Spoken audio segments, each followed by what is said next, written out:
Is this thing on? Welcome back to Big Mouth, and fancy seeing you here in June. I very welcome my friends, and especially my enemies. Come in, sit down, no touching.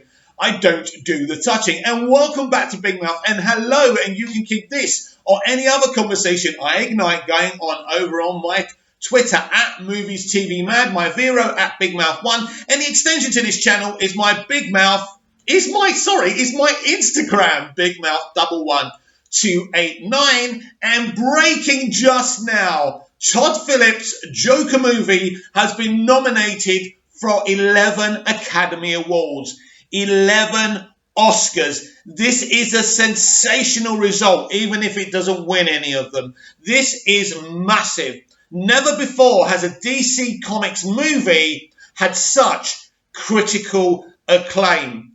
What is this movie? What does it represent? It represents a topic people don't like talking about. It commentated on male mental health.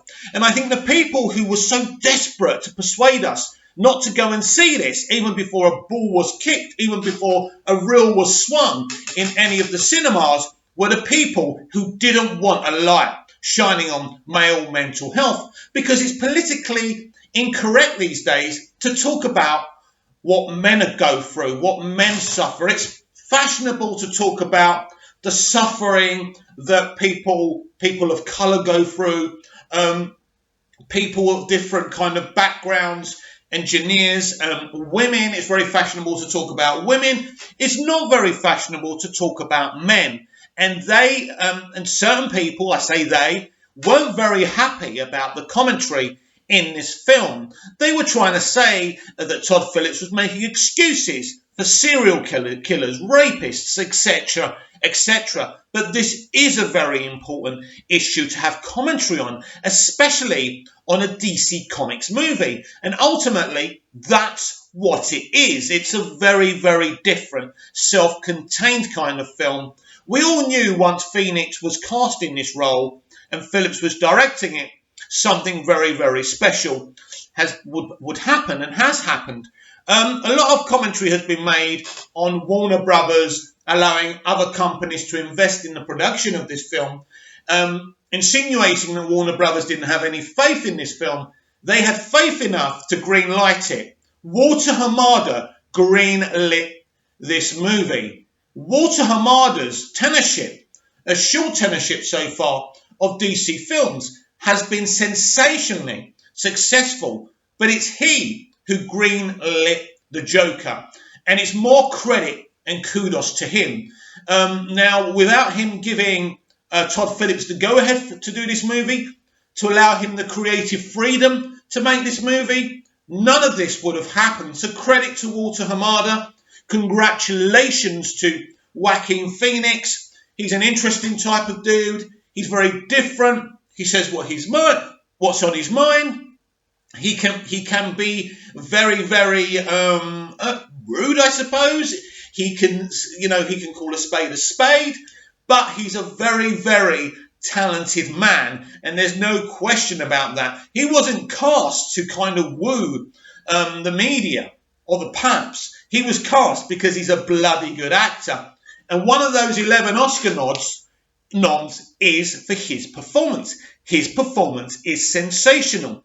This is a very interesting, unique, short film, if you like. It's just about 2 hours long, but it really does cover a very short narrative.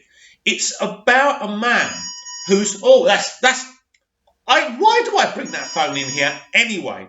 Let's continue, ignore that. It's really about one narrative. This film is about a man who's discarded by society, discarded by government, because it is government who can either fund health services or not fund health services.